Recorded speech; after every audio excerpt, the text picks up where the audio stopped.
Hey guys, welcome back to another video. This time I'm doing a song. It's called Mommy's Little Guy, Fawnwood.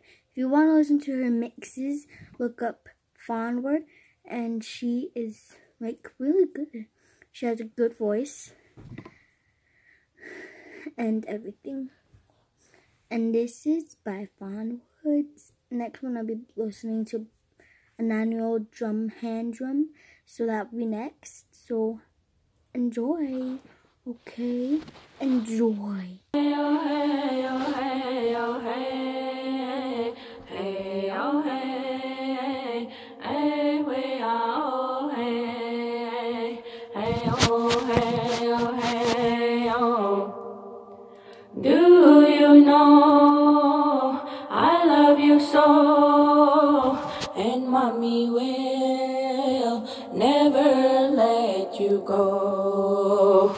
To the stars and the sky, you'll always be mommy's little guy. Hey, oh, hey, oh, hey, oh. Hey, oh, hey, hey, oh, hey.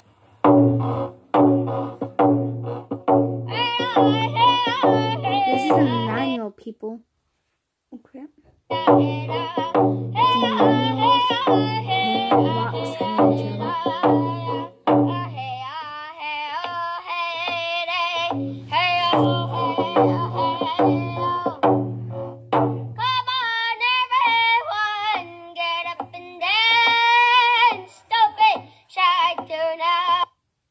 Oh my gosh, it keeps loading. I'm stuck from the beginning. Quit standing by the door, hit the floor.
And dance, face shine down. Talking by the door and hit the floor. Rock.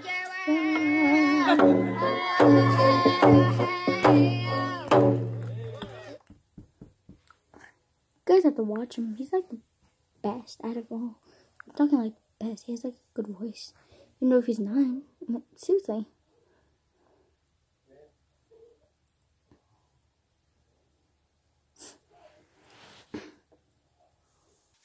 Now you guys, I want you to listen and see if you could picture anything out of this. It's called hold on. What's it called? I saw it somewhere. It shows pictures, but I'm not gonna show you. So guys, this is 10 2 sentences horror stories animated. So let's listen to it. If you're a guy over 40, you need to avoid doing any type of cardio until you've watched this short video, because we're going to...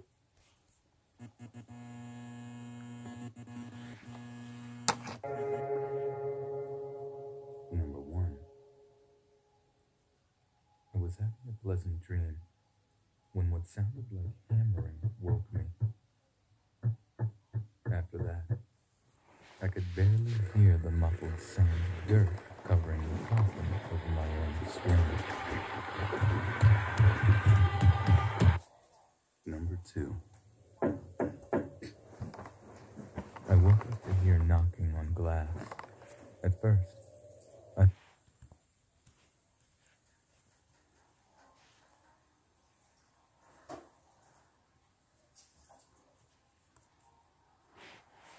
Oh wait, sorry. I thought it was the window,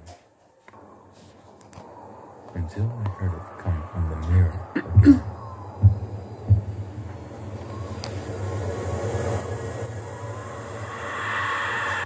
Number 3. There was a picture in my phone of me sleeping. I live alone.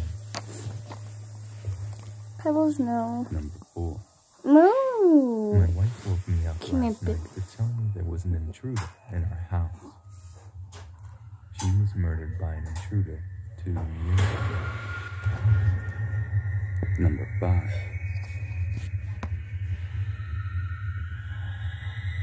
I never go to sleep, but I keep waking up. His son and his wife are Number dead. 6. The last thing I saw was my alarm clock flashing 12:07 before she pushed her long, rotting nails through my chest, her other hand muffling my scream. I sat bolt upright, relieved it was only a dream. But as I saw my alarm clock read 12:06, I heard my closet door creak open. Number 7. There's nothing like the laughter of a baby. Unless it's 1 a.m. and you're home alone. Number 8. I begin tucking him into bed, and he tells me, "Daddy, check for monsters under my bed." I look underneath for his amusement and see him, another him, under the bed, staring back at me, quivering and whispering, "Daddy, there's somebody on my bed." Number 9. I always thought my cat had a staring problem. She always seemed fixated on my face. Until one day, when I realized that she was always looking just behind me.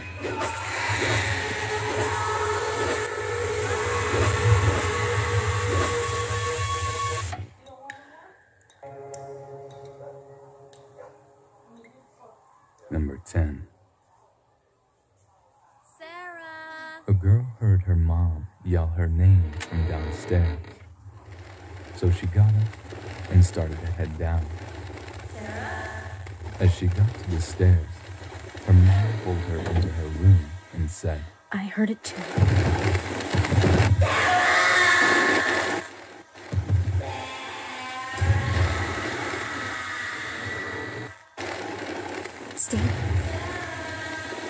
Stay in here and don't make a sound.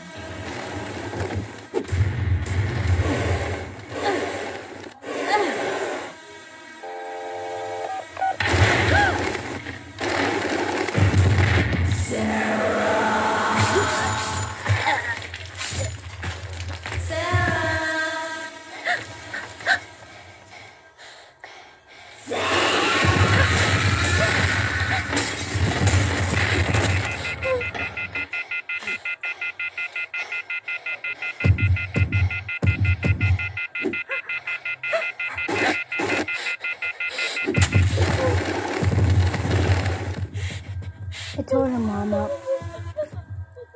It's like a spider with a head. Like just like you know, it's like,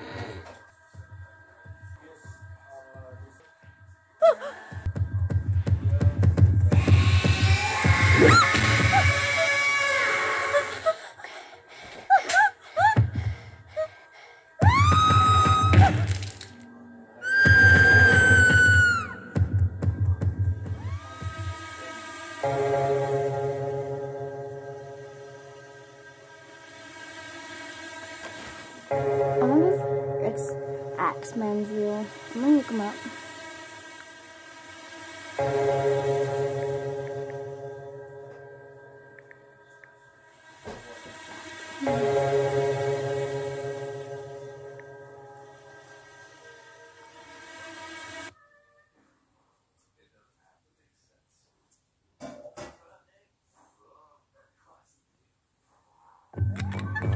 Guys, this is BuzzFeed. It says unsolved, the terrifying Axeman of the New Orleans. If you guys want to see more, comment down below. There's Death of a Boy, which is it's a true crime. This is Murder in a Room. It's a true crime. Christine Murders of Jax the Ripper. True crime. The Demonic Goatman's Bridge. That's a supernatural. A bizarre road trip of a missing. That's true crime. True crime. The Suspicious of John F. Kennedy. True crime. Stirring Murders at Kennedy. True crime.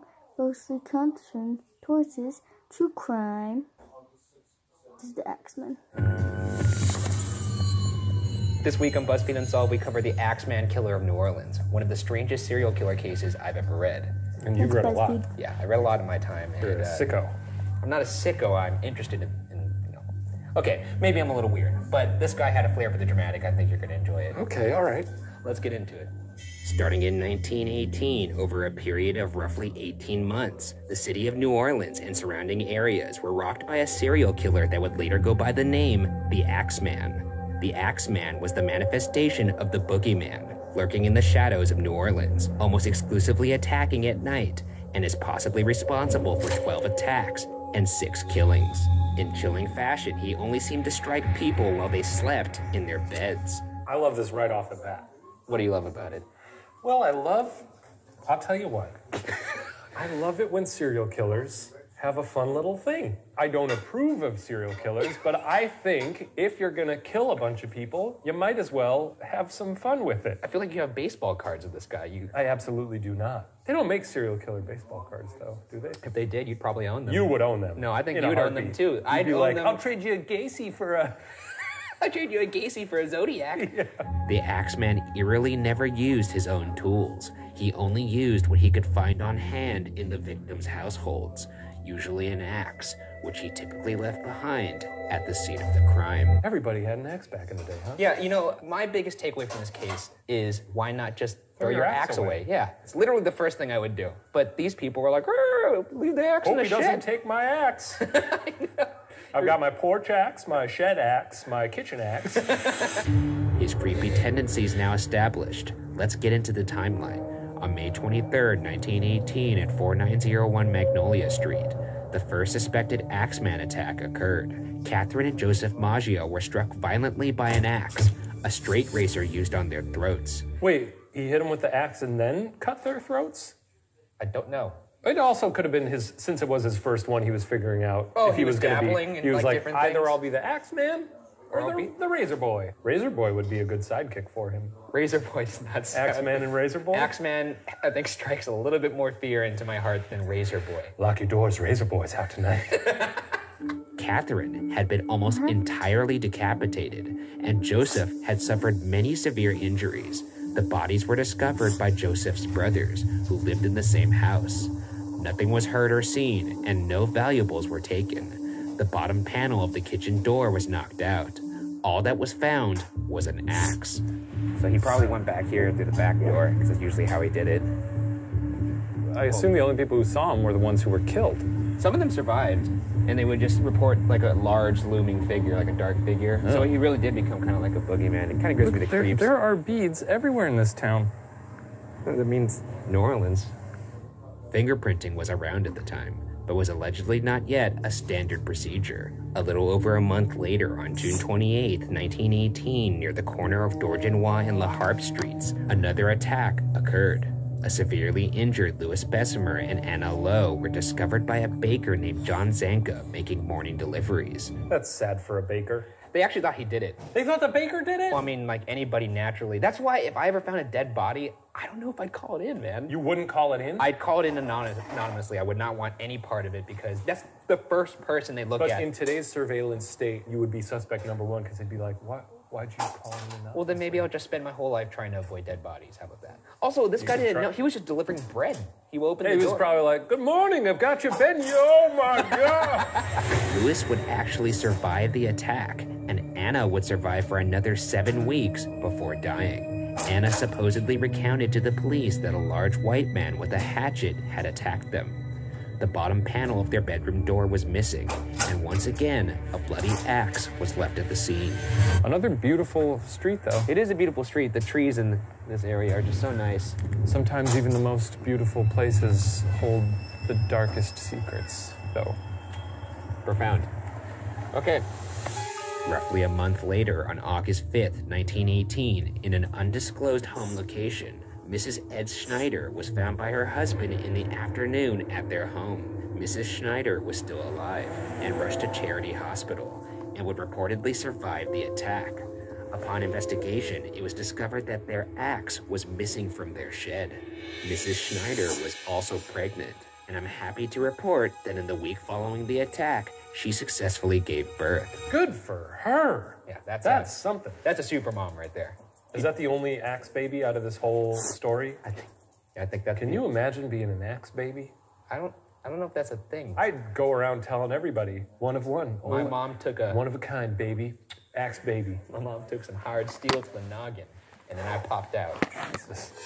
5 days later, on August 10th, 1918, reportedly near Tonty and Gravier Street, 80-year-old Joseph Romano was found by his nieces Pauline and Mary after they heard him struggling. His head was bashed in.